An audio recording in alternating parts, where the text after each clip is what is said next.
হাটহাজারী মাদ্রাসার এই মঞ্চ থেকে বলতে চাই, এটা আল্লামা আহমদ শফির একটা আবেদন ছিল, এটা আল্লামা জুনায়েদ বাবুনগরীর আবেদন।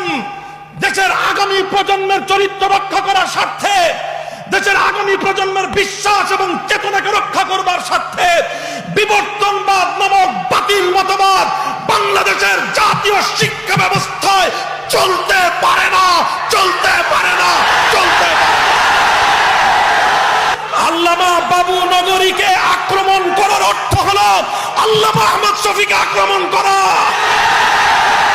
যারা আল্লামা আহমদ শফি থেকে আল্লামা বাবুনগরীকে ভিন্ন চোখে দেখতে চায়, তারা শুধু বাবুনগরীর দুশমন নয়, তারা আল্লামা আহমদ শফির দুশমন।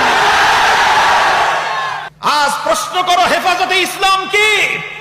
হেফাজতে ইসলাম যদি না থাকতো 2013 সালে বাংলাদেশ বিরোধী চক্র এদেশের স্বাধীনতা বিপন্ন